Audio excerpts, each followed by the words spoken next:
gentlemen, welcome to Journey into Comics with your hosts, Nate Phillips and Brandon Stone.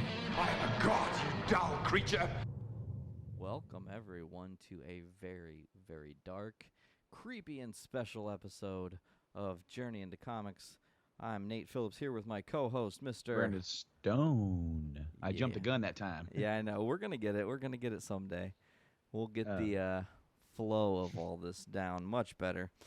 However, Brando, let's go ahead and jump right in. Let you kind of tell people what's going on with this episode today. Well, it's getting about that time of year where, all the creepy things come out. Halloween's right around the corner. And all you're going to see on television are ghost stories. So we have a few ghost stories of our own. Yeah, and I guess it kind of started, 4 or 5 years ago? It was in 2011, I think. 2011. Okay, so 3 years ago. My timeline's not very good. Brando and I started to Brando introduced me to a show called Ghost Adventures, and it creeped me out legitimately. And then he said, I'd love to do this sometime.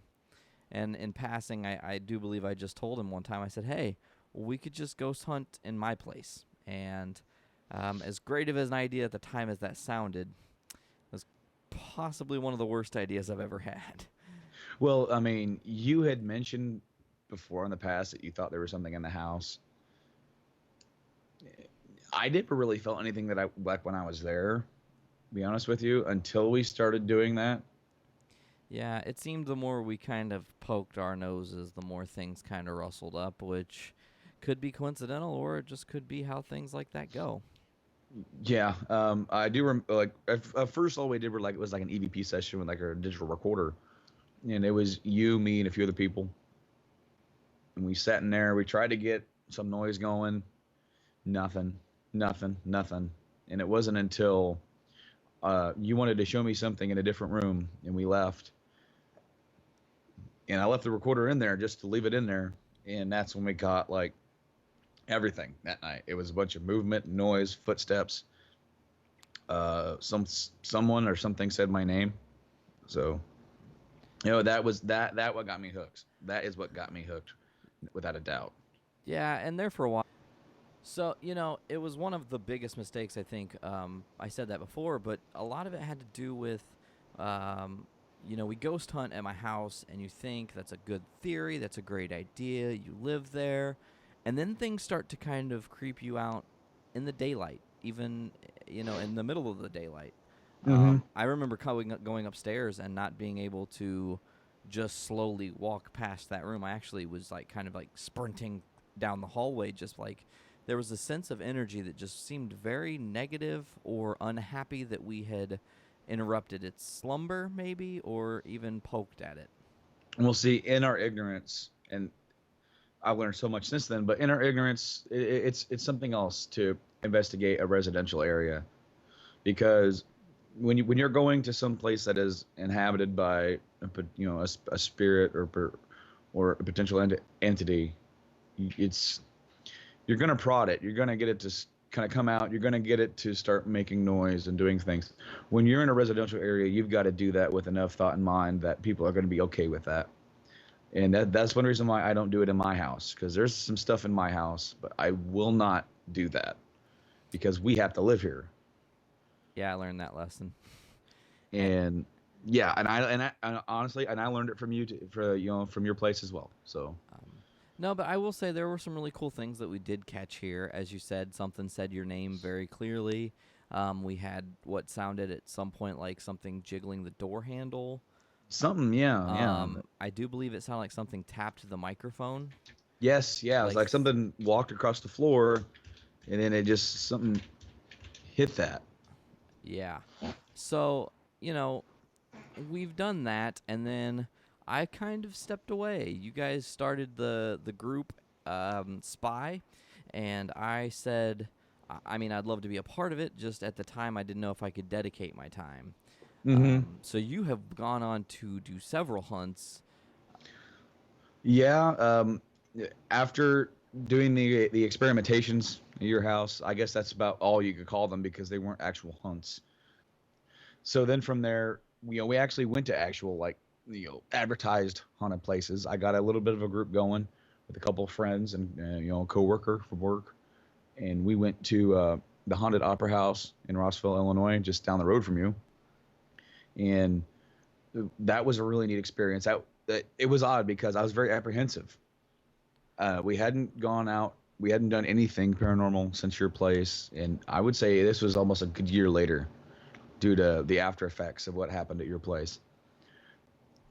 So when we went there, I was very apprehensive, but I fell in love with the place. It has a rich history. It goes back to the early 1900s. From there, we went to a place called Thornhaven Manor in Newcastle, Indiana. That was actually on television. That was on an episode of Ghost Adventures. Oh, cool. And that's where I heard about, some of the realities of making television. Because, the guy, the guy that owns the place kind of filled us in. It's not exactly as it appears on television. It's because on television, the way they market it's different. The way they say it happens is a little bit different than the way it really goes down. But Thornhaven was a really neat place. Yeah, that also has a long history. It was built in the mid 1800s, right before the Civil War, I think. Oh, wow. And we went there twice. And then that's where we learned a lot about actually hunting. Yeah, because we went to the opera house, we did some stuff there. It was still sort of trial and error though. We went to Thornhaven. That's where we buckled down and tried to communicate, not just go in there and try and get a reaction, try and provoke. We were trying to communicate. We learned that sometimes being provocative can turn spirits away. Oh, well. So, like, when you're at Thornhaven, and was there any kind of big event or thing that happened that made you go, yes, this is a hot spot, this is a good spot to go to have experiences? The first time that we went, I would have to say that there was a really loud bang sound on the second floor. We were all on the first floor, and there's nothing on the second floor at all. Oh, Like wow. it sounded like, if I had to actually describe it to our listeners, a really large animal falling down. Like it was like, or like a piece of furniture, like getting like kind of picked up and dropped. It was just thud. Oh, wow. Yeah, that is really hard to try and figure out what the hell that is. Yeah, and, we'll lead up to this later, but a lot of what this special episode is about is what took place last night in our ghost hunt, where you took me with your group to the Rossville Opera House. And Yes. one thing I learned that probably is good for the entirety of you guys and all of your hunts is Matt, your friend Matt, told me we try to disprove everything with science first as best as possible. Yeah. And that way we can throw out stuff that's questionable, if need be. If we can prove that something was caused by one of our doings or a vehicle or a dog barking outside, then we know that evidence is not necessarily valid. Exactly. That's exactly how we've done it. Yeah, which I thought was great. Everywhere we go, we do that. We all question everything, that we always do that for everything that we hear.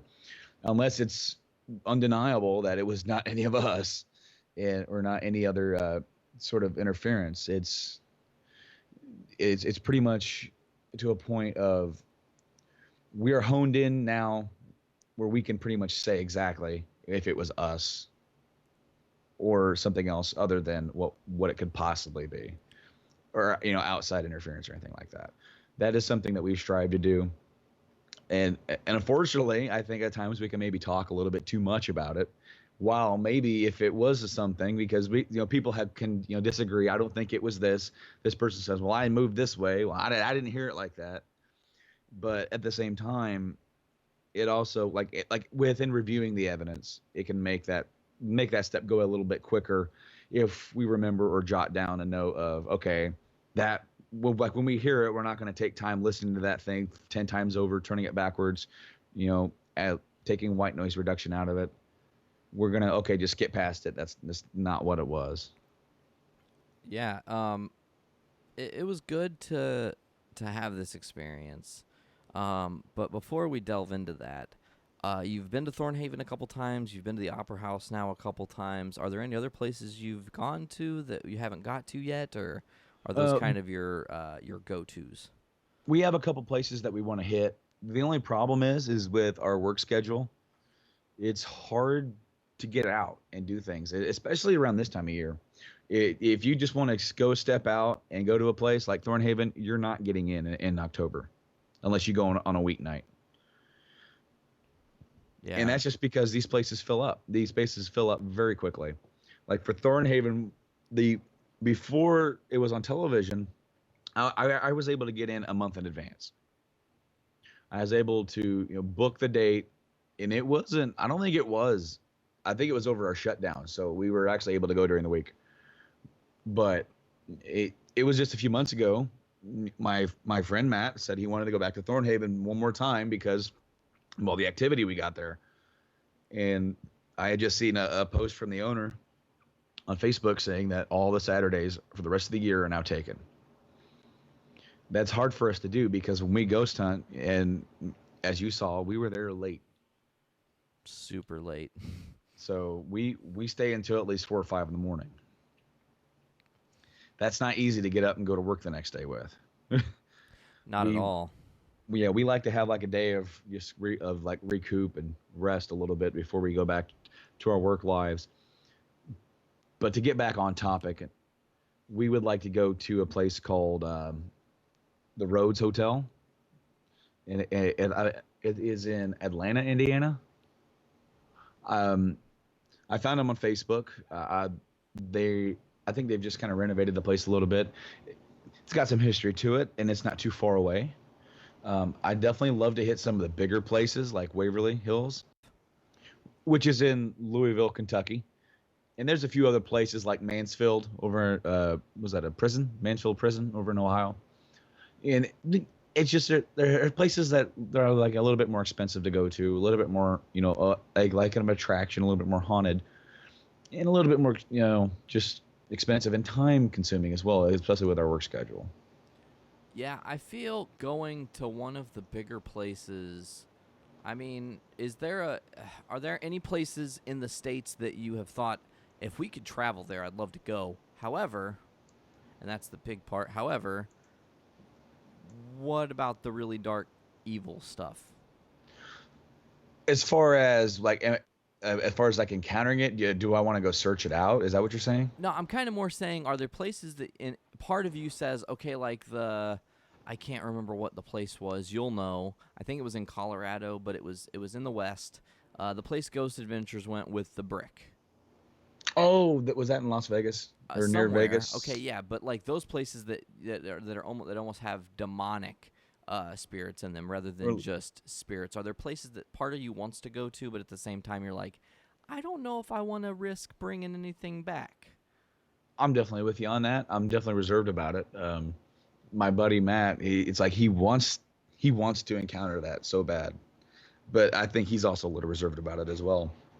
My thing is, I don't want to go out searching for it. I know it's out there, and I know when you go out to investigate a reportedly haunted place, you can get what you expect, absolutely nothing, or you could get a little bit more than what you expected. So if we encounter it, that's a different thing. We'll have to deal with it. But as far as like, okay, this place has, like, as you said, maybe a more demonic thought to it, or has a more demonic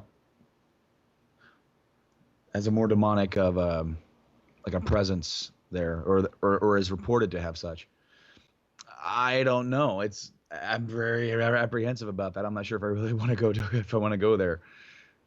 Yeah, it's like I just, you know, with the experiences I've had, seeking out the ultra dark stuff is not necessarily what I'm into because that dark stuff, man, I've just heard tons of real life horror stories, like outside of the normal. People having crazier stuff than what was on Paranormal Activity happened to them type stuff, Mm-hmm. you know? And I'm not a fan. Yeah, thankfully nothing like that's ever happened to me. So I'm thankfully in the clear for that, for not having have come across anything too crazy. But All right. Well, let's jump right into last night because there were so many cool is, I guess, a word to describe it. However, really messed up and terrifying is another good way to describe it. So we'll jump right in. Um, I got there to the Rossville Opera House around 7, and it was just you and Matt at the time. And you said right away, I need to give you the tour. mm-hmm. And you give me the tour of this place, and first floor, I don't feel a ton of anything. It just seemed kind of calm. As soon as we started going up the stairs to the second level, I start feeling heavy. And this is a feeling I felt before, and this is the feeling almost identical to what I felt after we had done the hunt here at my home. Mm-hmm. So I'm instantly apprehensive, and it's still daylight, you know? Yeah, oh yeah, it was still we still had like what about an hour of daylight left. Yeah. And so you take me around the second level, and that was where they've had apartments that have been renovated before, and kind of you walk me through all the different histories and explain where the stage in the Opera House was, and the place called the Prop Room, which is part of the third floor, I guess. It's like between the Mm-hmm. second and third.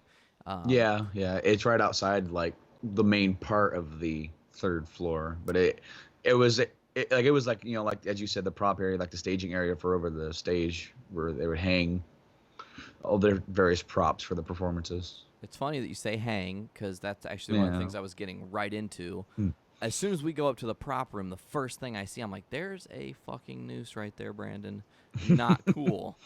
And you turn to me without missing a beat, and you're like, that was around my neck last time we were here. What? Well, it was a trigger object. Reportedly, someone hung themselves in the building. There's not much proof to that. It's just hearsay. More like maybe like a town rumor or something like that. It's stuff that has been talked about. So this prop room is pretty much the only area in the place that you could actually do that. So that's why we use the noose in there as a trigger object, and that's why I used it last time, or a couple times before that we were there. And I just remember the look in your face, going, "You are crazy for I doing think that." my exact words were, you've got bigger balls than I do. It Because was I some. could never do that. There's just no way. You know what? I just went with it. I was there. We were there to get some evidence. I wasn't really provoking that night. I'm like, well, let me try and put this on, see if it gets anything going, and it did. We got some cool stuff on that time. Excellent. But So you show me the prop room, and you show me the noose, and I'm just like, no, with a side of no and a dash of no. And then you take me to probably the weirdest part of the building. The very top floor is a old Masonic lodge or a Masonic temple. And you walk me through, and you say, this is where the Tyler was, and the Tyler was the guy that would let people in via the secret handshakes in various degrees that they had, and you kind of explained his importance, and also saying, now obviously the Tyler is dead, and there's no Tyler in here, so he's doing a pretty piss poor job of keeping us out. well, yeah, that's just a way of trying to, get a rise out of him because from our experiences there, the whoever the Tyler was is still there, and we try to get something going for him with us saying that. It's a little bit of a provocative statement without being too mean or disrespectful, which is important. I feel don't just go in there and start yelling. I mean, that's one of my problems with a show like Ghost Adventures. I feel like they're too disrespectful sometimes, just That to get something going on, you know. Yeah, and there are better ways, and honestly, I think last night I saw a lot of cool ways to do what it is that we do. now that I've kind of learned a little bit of the ropes, as I said off air, I feel a lot more comfortable with all this. But, so you take me into the Masonic Lodge, the temple, and we walk around, and you kind of give me the rundown of this is here, and this is what's happened there, and here are the different kind of events we've had. And I remember we walked in, and you pointed down, and you said, look at where you're standing.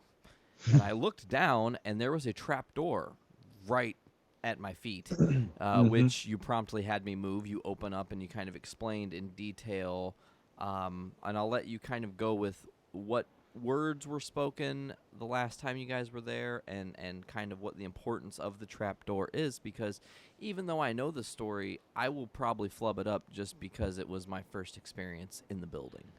All right, well, the trap door has some significance because when you open up the trap door, it leads down about maybe, 5 feet down to another trap door, which goes down another 5 feet. And that's just interesting because it's that it'll throw you off. And then you feel apprehensive about it, about the thought of going down in there. And the first few times we were there, we weren't sure exactly what it was used for. We were like, well, maybe it's from hiding from the law, or something that they did as like an initiation, right? And with all due respect to any Masons, I'm not here to like reveal your secrets or anything. This is just stuff that I've heard. But the time before this time that we went, the owner of the place had been in contact with someone who confided in him that they may have kept a human skeleton down at the bottom of that.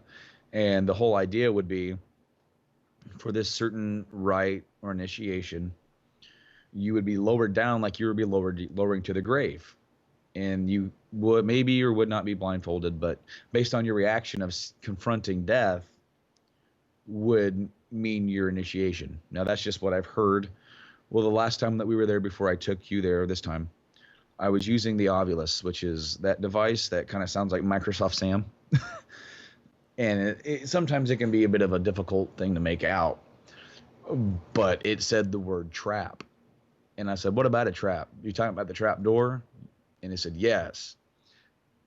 And I remembered that conversation with the owner. I'm like, they kept a skeleton down there. So I'm going to ask, what did you guys keep down there? And the reply that we got was stained bones. Creepy. Ugh. Also, and I want to say this before we kind of move on, in that same area, there's a closet. And right on top of that closet is another closet. Yeah, I found that very weird that there was a closet on top of a closet. I've never seen that anywhere else before. It is a door, and then with a closet, and on top of that is another door with another closet right on top of it. And there's no way to get up there. No. Other than like a ladder or like a movable staircase. Yeah, so, you show me that. We'd kind of walked around. We did a little bit of filming for our YouTube channel, which people can check out. And I remember we were standing after we had done a little bit of filming. I was standing in next to the little stage in the temple, and all of a sudden it hits me like a ton of bricks. I am dizzy. I am properly, unable to focus, feeling so dizzy and lightheaded. And I told you, I said, dude, something's happening. I'm really dizzy right now. Properly, really very dizzy. And I looked down and I kind of noticed I'm wearing this cross. And I understand in the afterlife, religious symbolism is not always the best thing to take with you on a hunt.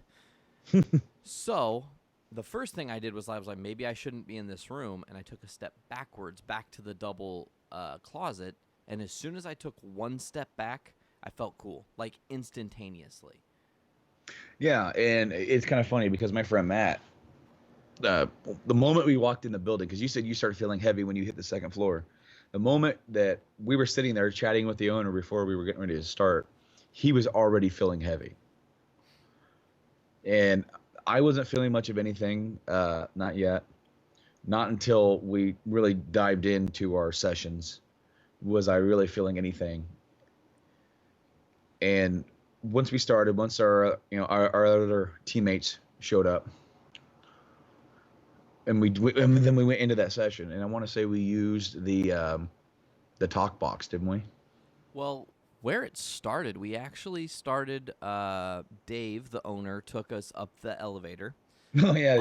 The old elevator, and Yeah. we went to the second floor. We all had our lights, and you had all the recorders. And I think to start, that's all we had was the Okay. recorders and the two readers that you have, the one that Oh, gauges the temperature and the EMF. the Yeah. MF. And so we just started with those two. We placed in various locations the different vocal recorders, and we just kind of hung out up there and started to kind of see exactly what was going on. I think at the time Rob was filming, and we immediately journeyed upstairs to the third level. I don't think we spent hardly any time in the second level the entire night. We went down there after you left, Oh, excellent. and we didn't get much of anything. In fact, that's going to be a big blooper reel if we got video of that. Oh, no. It was hilarious. I won't mention it on the podcast, Fair enough. but I'd rather see it and be excited.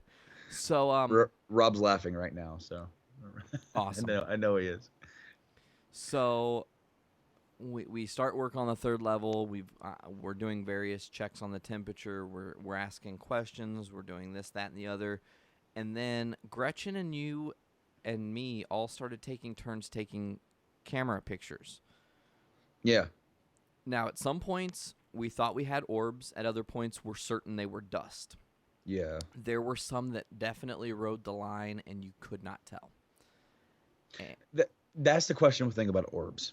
I mean, there are some people who swear by orbs, and there are some people who just they're saying that there's not enough evidence to sit there and dispute the fact that it cannot be dust. There's a couple in there that definitely were self-illuminating, and they were not glowing dust. So I understand that. I understand people's people being apprehensive about orbs and wanting to just throw them out and not even concern themselves with them. But we definitely had a few interesting orbs in those pictures, and also on video in the past we've caught a couple orbs that, because dust and bugs have a certain pattern. Dust falls, bugs kind of go around, but you can also definitely tell a bug when you stop video. You can tell what it is. Yeah, pretty clearly. Yeah. And to mention, Brando and the team have a really nice setup with the camera that's got the night vision built onto it, and so you're seeing as you would with light on. It's the whole green effect, but Oh yeah. you're seeing the room as it's intended to look in the light. So we got done with going through the third level for a few minutes, and we had some different trial and error things, and we said, okay, we'll take a quick break, go downstairs, regroup. And this is where things started to get real interesting, because I just on a side mentioned, do you have that spirit box? And you were like, obviously, yeah, we brought it. And I was like, we should use that. And part of me, really happy that it got brought out when it did. But some of the things it said, man, just thinking about them right now gives me cold chills. See, the thing is, yeah, okay, so we used it. And one of the things that Matt said was that he really felt like there was a different group of spirits there than what we've encountered before. And that's not necessarily going to be uncommon with a building that is that old. As has a lot of history behind it. There can be a lot of different people, a lot of different spirits attached to this building other than just the Masons, because it was so many different things. So when we started using this device, now the thing about the device, it is a radio device that sweeps through radio signals, and you're able to hear like the EVPs in true time. The only problem is sometimes they're difficult to make out. And then you're also going to get little snippets of like quick radio bursts in there. But when you hear a voice that goes across multiple different stations, and it's the same voice, and then you hear the same voice again when it's on different stations, that's when it's time to take this thing as potential evidence. And some of the things we were getting out of that was just crazy, because it's things we never got out of that here before at the Opera House. Because I would not go on a limb to say that there's definitely like an evil or an angry presence. I would say there might be some disturbed presence, but this that whole session was just had a different vibe about it than any of the other ones that we did that night. It was much darker, and one thing that I found really strange was 4 out of the 5 of us, and maybe 5 out of the 5, because I don't remember if it said Matt's name, but this thing said our names clearly, and actually Gretchen, her name was called several times. And that's happened before. That's happened before with the Ovulus device as well. She knew the owner. That's how we met up with the owner. Is she lived in the town. She met him and she hung out there a lot. She used to give tours of the place. Uh, like um, like the town has some sort of like town gathering or town was it a festival or whatever it is, like some small towns have. I don't actually recall the name of it, to be honest with you. But the owner opened it up for like tours, free tours. Come in and check out the opera house. This is what we're going to do at the place. So people would come in and Gretchen would give them a tour. Well, the spirits of this place are very well acquainted with Gretchen, which is why it didn't surprise me when it said Gretchen's name. It did surprise me when it said your name because that was your first time there. Yeah, and I believe it said my name when you had the thing on, and then it also said my name when I had the thing on. I think so too, yeah. Which, like right now, I'm getting goosebumps literally on my arms. Now, what I would see, okay, what we're talking about with wearing it, that the talk box, the little radio devices I was talking about, sometimes it can be loud, and when you have more people listening to it, sometimes people will think it says something, and then everyone else says, okay, yeah, that sounded like that.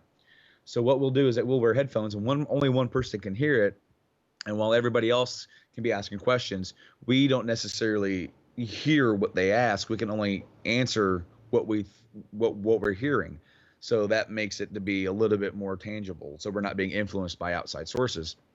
Out of nowhere, I hear that thing say, "Kill Gretchen."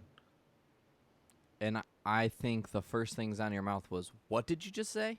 Oh yeah, I questioned it because it really surprised me that it would say that here because we haven't encountered anything aggressive here or anything potentially that dark. No, and actually, before it said "Kill Gretchen," Matt was wearing it, and this is one of Yeah, this I was forgot the about one this. that kind of blew me away because this was where we kind of things started to really pick up the pace. We were standing there, and Matt is asking the spirit box, "What do you want me to do?" And his reaction was either he's okay. I'll say it for skeptics. Either this man is the world's greatest actor, or he heard something that I could not replicate. But he said, "What do you want me to do?" And the only thing it said to him was "dead." And he said, "Nope, I'm done." He took it off and walked away.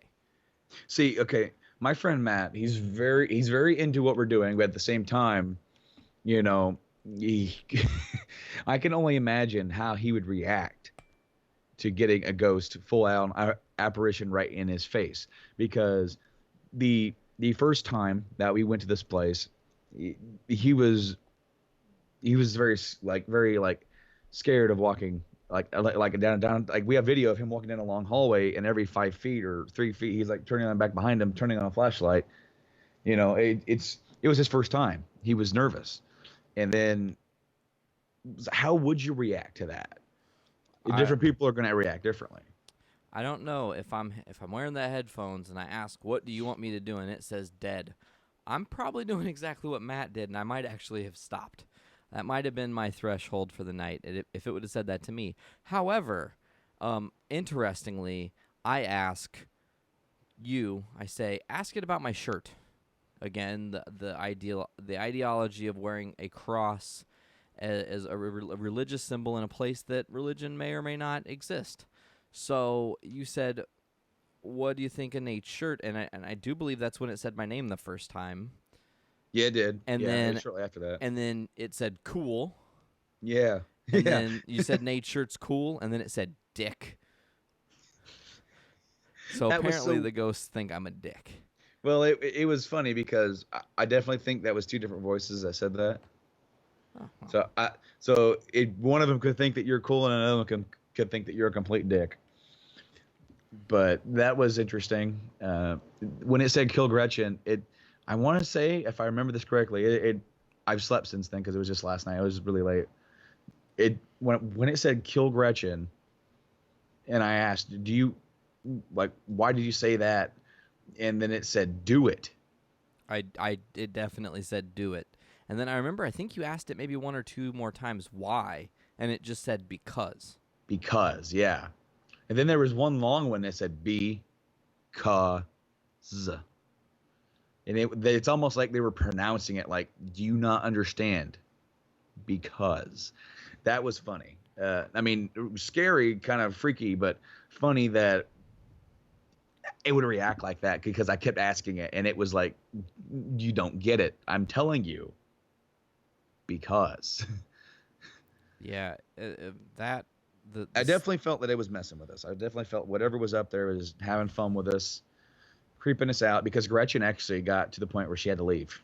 Yeah, she did, which she lasted long. I mean, it said kill her, and she stayed up there, and it wasn't for another 5 or 10 minutes before she said, okay, I have to go downstairs. It was during that session that I started feeling queasy.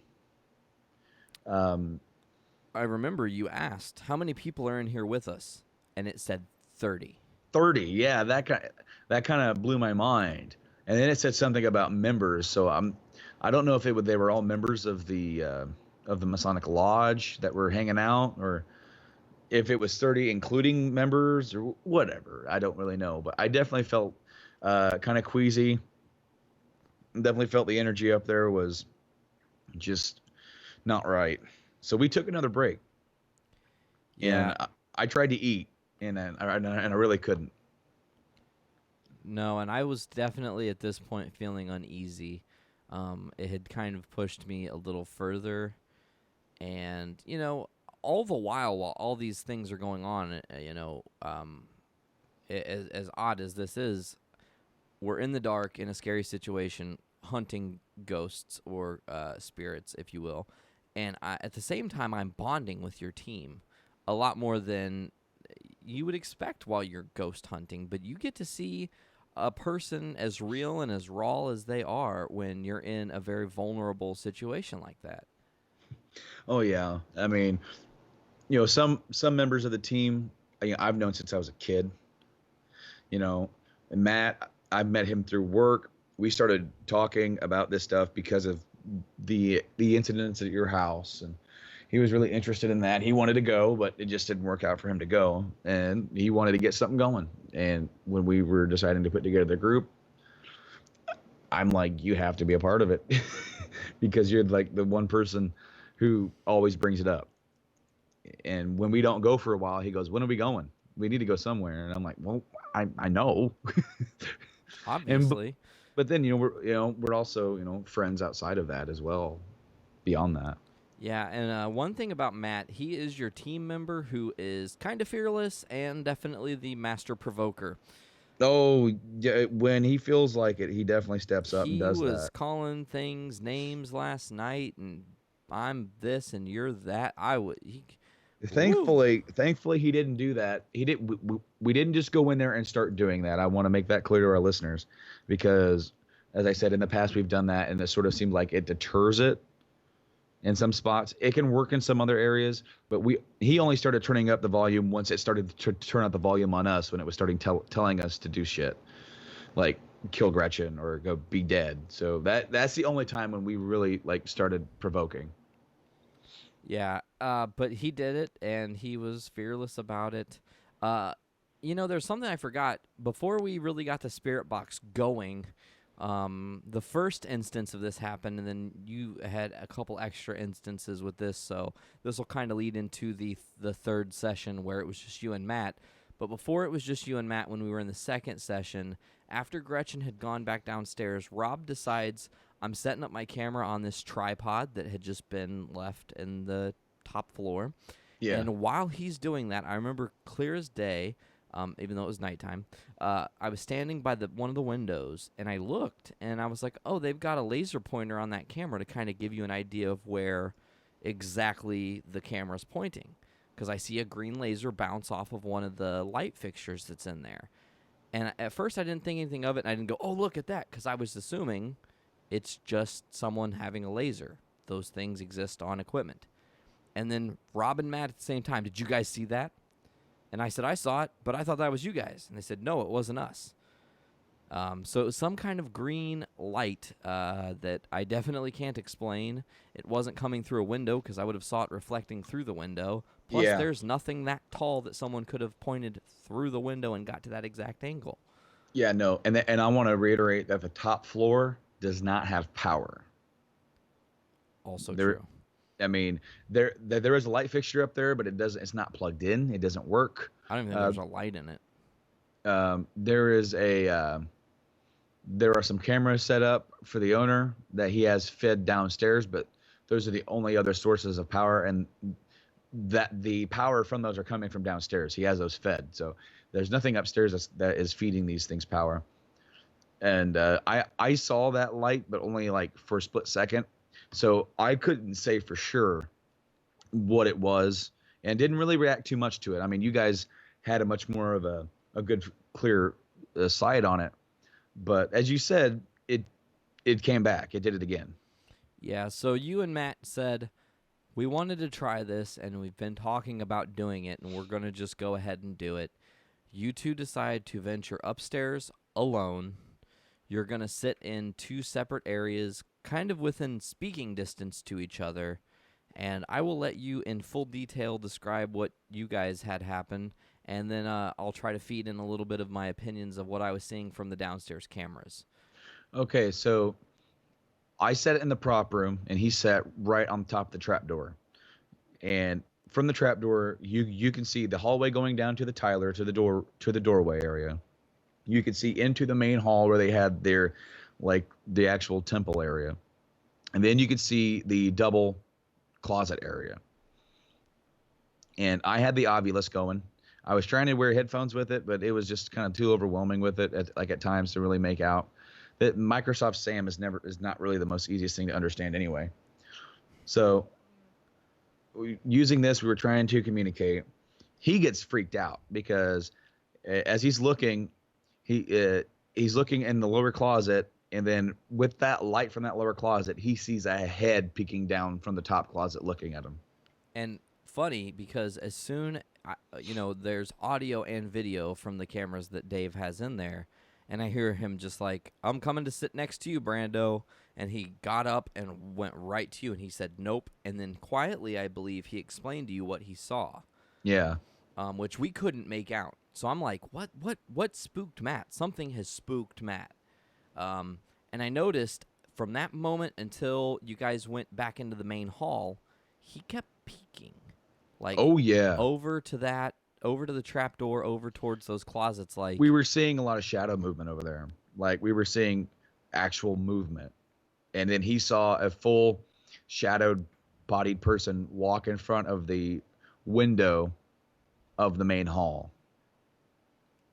Like, it walked right by it. And it was, he said it was a full shaped person. Wow. Yeah. Like I said, we can't see that stuff. We're Yeah, just seeing the IR feed. You can't really make out a lot of stuff. You had the Oculus in your hand, and then you decide, I'm putting it on the floor kind of away from me, and it went from being really chatty. Me and Dave had said, like, wow, this thing is really talking. And he said, that's odd, because it usually doesn't. It usually doesn't do a whole lot. But it was chatting up a storm with you, and then all of a sudden it got really quiet and stopped doing anything. Yep. And then you guys radioed down after you guys had spent some time in the prop room that you guys were going to do a few minutes of whatever in the main hall, and then you guys were going to have us come up for the closing session in this part. And you guys went a total of 1 hour between the two rooms. And as soon as you got into the main hall, that's when stuff got really interesting for you guys and really odd for us, because you were asking questions like, at one point, Matt asked me to say my ABCs. I still don't know why. Okay. Well, we were still in the prop room when we asked you to say the ABCs, because in the prop room, just down the stairs is the elevator that goes down to the first floor to the back of where the stage was for the old opera house. And we were thinking we could hear you guys talking very faintly, because one thing that we tried, we had our digital recorders, and we could plug headphones into it, and it is amazing how much more you can pick up. It has better amplification than our ears. So I was thinking I could hear you guys mumbling and talking, because if not, then I'm hearing conversation between spirits. So we asked you to do that, basically to make it better for us, probably later on when we go through the actual like recorder, to see if we can hear you saying the ABCs. Because if not, then what was I hearing? Well, it wasn't me. Interestingly enough, the only people that were talking downstairs were Dave, Gretchen, and Rob. I was just affixed to the monitors, watching you guys intently, and had the walkie in my hand, ready to say, "Okay, you guys need to move. Get out of there. There are things bad, bad, bad." That never happened, luckily. However, you guys had a crazy moment that I did not get to witness, but you guys moved your asses as soon as it happened. All right, I want to kind of paint the picture. We're back in the main hall, and we're sitting there, and we've got the obvious going, and it's not saying too much. It's saying a little bit. And I start snapping pictures, and I think it says something like snap, and like we're snapping pictures, and we make a note of that, and we're hearing some noise. We're hearing some noise around the corner into the hall. We hear a couple like loud steps. Then we're both like kind of looking forward, waiting for an answer or to a question or whatever, and we see that green light again that you mentioned. Only this time it's much bigger, and it's more like a big flash of green light is like poof, and it's gone. And without hesitating, we both went, "You saw that, right?" And then yes, and as soon as that, we flipped out, both of us, because that was exciting to see. That was amazing visual evidence. We didn't catch it on any cameras. Unfortunately, it was a very personal experience, but it matches up in a way with what we saw earlier. Well, there's nothing in the upstairs that's creating these green lights. It's not No. like he's got a frickin' laser show up there. Yeah, no. The owner of this place, Dave, he's very down to earth. He's very legitimate. He's not there trying to hoax you, because he doesn't charge much for your hunt. He's not there to make money. He isn't. Like, he charged us $10 a person, and that's what he charges everybody. You want to go down there, you want to have some ghost hunting experience. That's he's not going to be like Waverly and charge you $1,000. Waverly's a big place though, and with a big operation. This guy he bought the place because it was haunted. He's kind of fixed it up. He wants you to come in, have a good time, and get try and catch some stuff. With that light, that was the most crazy visual evidence that I've ever seen. We've seen some shadow movement, but oftentimes you can explain that as your eyes playing tricks on you in the dark. Unless you see like what he saw with that actual person sitting there watching it darken out the light completely as it walks across the window path. But this was a flash of light that both him and me saw. It wasn't one of us eyes playing tricks with us. It was a big flash of green light. Yeah, and it was you guys hustled to that wall. I mean, you guys nearly damn near ran to the wall from the stage. Oh yeah, you guys. I think you messaged us. What happened? Is everything okay? Do you need us to come up? Yeah. And we're like, no, please don't come up. Please don't come up just yet. Please don't wait, because we didn't want anything to. If it was going to happen again, we didn't want anything to disrupt it, or any other input to take our attention away from it. And unfortunately, with the cameras that he has set up, it didn't catch it on any of his cameras, and we didn't catch it on anything. But that was the highlight of the night for me, without a doubt. Yeah, for sure. You guys booked it. There were so many instances that happened that it's hard to necessarily place a full-on timeline, especially considering, and this is blah, blah, blah, no one cares, I drove tons of time yesterday, whatever. However, that being said, I forgot there was really a really cool other experience that happened with you and I before you and Matt went up, and I'm just sitting here and it just hit me. Do you remember when they were setting up the camera and we were faced towards the trapdoor, and it looked like Gretchen or somebody was coming down the hall with a flashlight? Yes, I actually did forget about that. There was like it actually looked like a big beam of light coming down the hallway. And then it just gone, just like that. Yeah.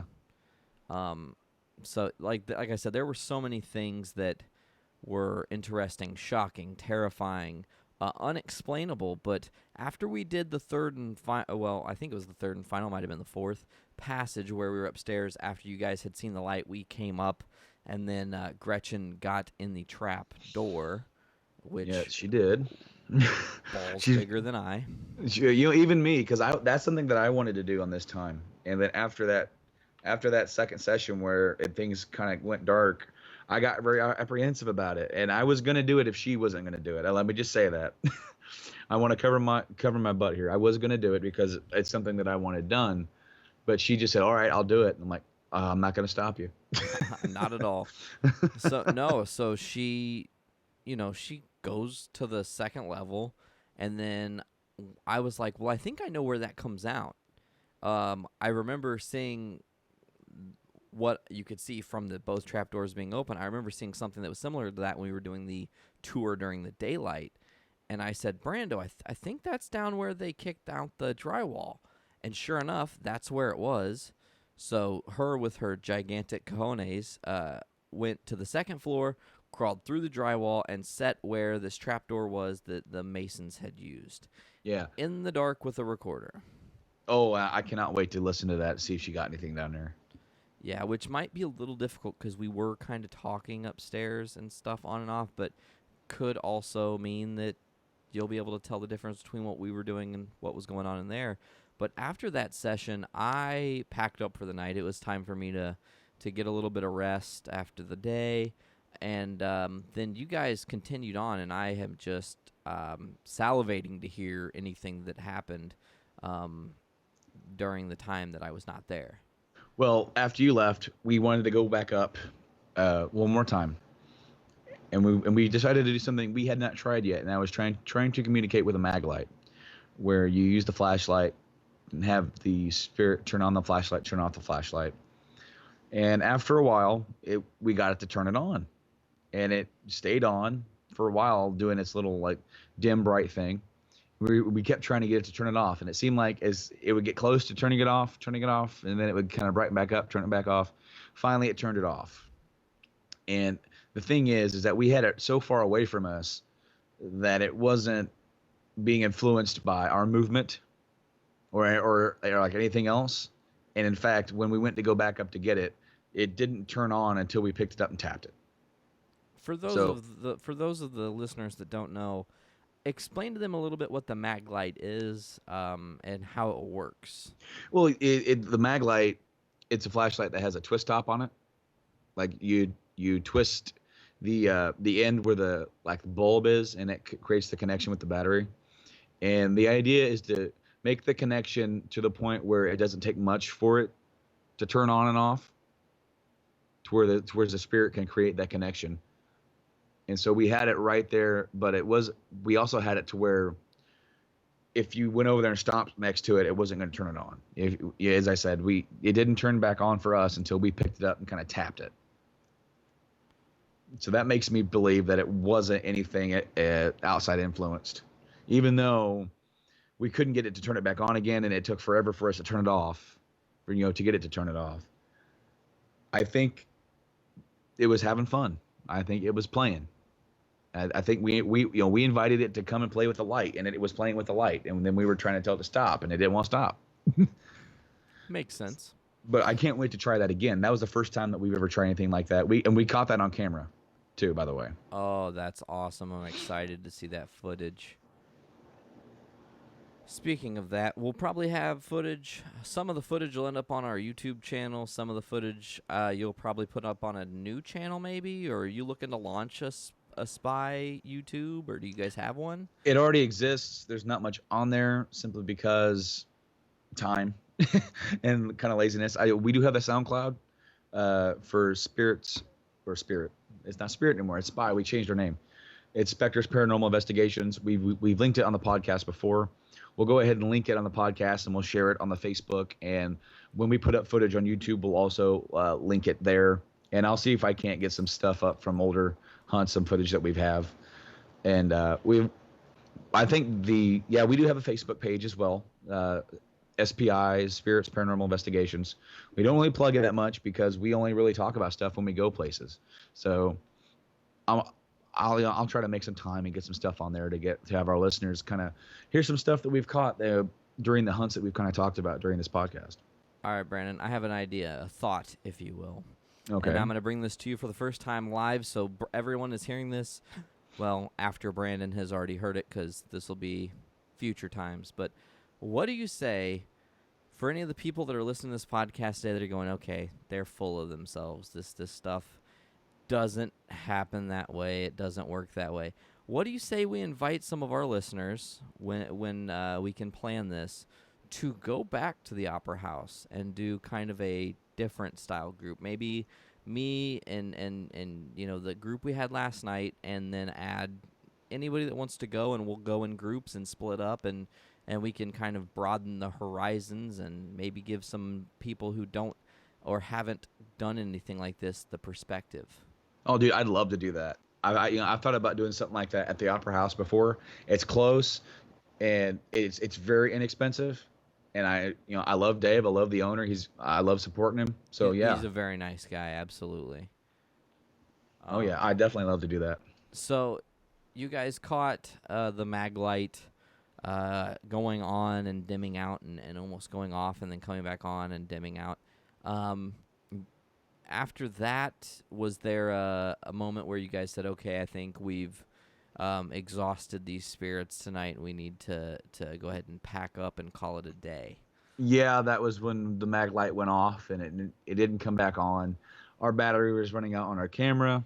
We were all pretty exhausted. So it was that time. We packed it up. We've got a lot of stuff to go over, a lot of audio.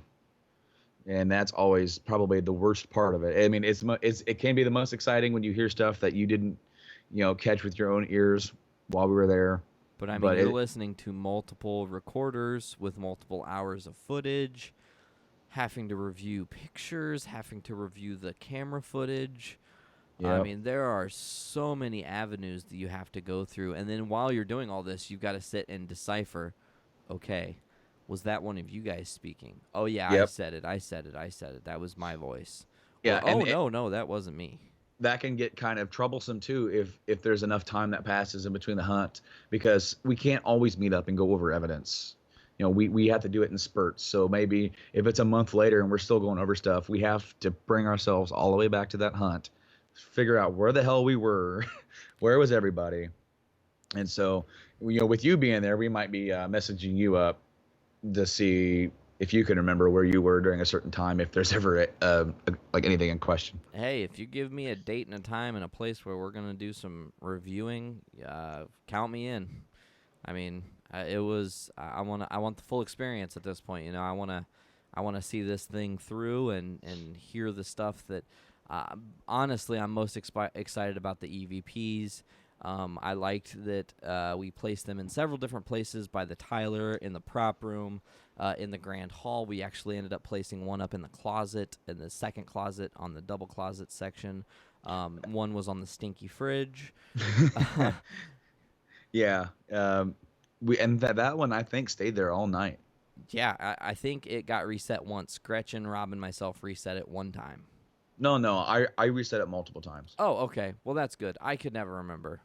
So, again, I went by. The thing is, a little hint for anybody who wants to get into this. When you have digital recorders and you are doing sessions, please, and it's just a big hint, try not to make them be too long, because the amount of, the size of the file importing into the program that you use, it's going to take forever. And then going through that file is going to take forever, especially if anything's interrupted. I think some of ours, the longest ones, were like an hour and 10 minutes, which for me is too long. I try to get to it about every 20 minutes to a half hour. But we had some stuff going on, and it wasn't like, okay, we'll stop what we're doing in here, let's run down and reset. Yeah, It no. was, we were in the thick of things, and this thing has to just happen, and let's see where it goes. Um, there's one session of the EVPs that I'm super excited for, um, because maybe I'm the first person who's been in the Opera House that tried this, and I wasn't trying to mock, but I'm interested in seeing if anything was said. But me and Matt went into the prop room, and we had the recorder in there, and we asked questions. We let time pass so we can give them a chance to attempt to answer, and then we ask more questions. And I said, "Do you want me to sing?" And Matt said, "Well, you want him to sing?" And I was like, "Well, what do you want to hear? You want to hear some Metallica?" Like, I don't know. And he's like, "Well, they didn't have Metallica in the 20s. Try some opera or something." And I was like, "I don't really do opera, but I'll do my best." And I just did this high-pitched note for a couple seconds, and then was just kind of like, "Oh, that's the best I can do," you know. But what comes from that? I feel like there was something, and obviously I don't know because we didn't have headphones on the recorder or anything like that. But maybe that was a different kind of provocation that hasn't happened before. It wasn't anything trying to be pushy or edgy. I was replicating what happened in that building thousands of Yeah. times. Yeah, I mean, who knows? I mean, and I would really like to like to air some of the stuff that we caught on Well, this podcast as well. Well, I think that's the plan. The next episode we're going to do, ladies and gentlemen, as we wrap this one up here, a shorter, better episode of Journey into Comics. Next time, I think we're going to be hopefully going through the audio footage and playing back some stuff that we did catch. Hopefully, we've got some videos from the hunt that we can give you guys as well, and I will extend it out as we have done in the past. If you are a skeptic and a non-believer, please hit us up on our Facebook, hit us up on our Instagram, wherever you can find us. Privately message us. We will be glad to take you on a tour of this place and hopefully let you decide for yourself.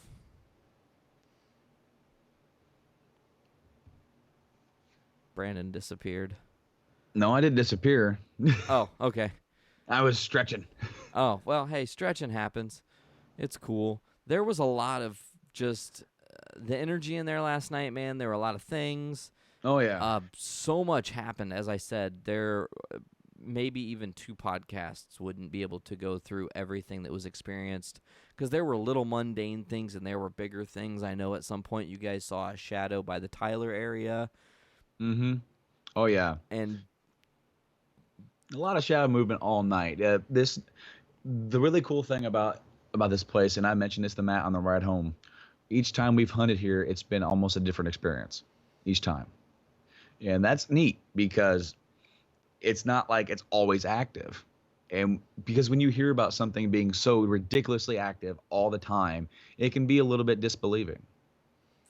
yeah, and you guys have been like 3 times, 4 times? I've been 4. Matt's been 3. Yeah. Okay, so you guys have done this several times, and every time's different. And this place has a rich history in an old town. It just lends itself. It's saying that you're not always going to have that evidence that you crave, or you're not always going to see shadows or green lights or any. You could see or hear different things or experience different things, and it isn't about having the biggest balls when you go on a ghost hunt. I learned that last night too, because every person can be affected differently when there are spirits at play. Definitely, definitely. So I think that's it for this episode. If there's anything you wanted to add, Brando, thoughts? Well, I really had a lot of fun. I'm glad you were able to come down and experience an actual hunt in a place other than your house. Yeah, and as I said off air, it was good to come home and not feel anything holding on to me. Yeah. I could safely walk in the privacy of my own home and not feel any fear or angst or anxiety. I felt normal. Yeah, no, it was a blast. We're definitely gonna have to do it again. Again, that invitation is open to any of our listeners that want to come and join us at the Opera House. But we'd love to go back and love to take you guys through it and see if we can't catch anything. I'm excited to go through some of the evidence. I'm excited to bring you guys some stuff here on the podcast, audio-wise, video-wise. We're definitely going to keep you in the loop about what's going on with that in the future here. So, hey, thanks for checking out Journey into Comics. Yeah, and as always, Our hosts here, I'm Nate Phillips, and we have our voluptuous, that's not even a word, voluptuous, that's the word I was looking for. My words are hard at the end of a show. My badass, brilliant co-host, Mr. Brandon Stone, and I like how you changed my my title from voluptuous, as you could say, I have really curvy boobs, to being a badass co-host. That's kind of funny. I just meant, I didn't mean boobs, but anyways. Dude, boobs are awesome. Hey. Yes, and if you want to send us your... Anyways, until next time. Yeah, no. Okay. Next time. All right. So, everybody, this was Journey into Comics. We had a lot of fun doing this. This is a very special episode, The Ghost Hunt. And you'll hopefully hear some great evidence on the next one. Have a great Halloween season, folks. Happy Halloween, guys. Ciao.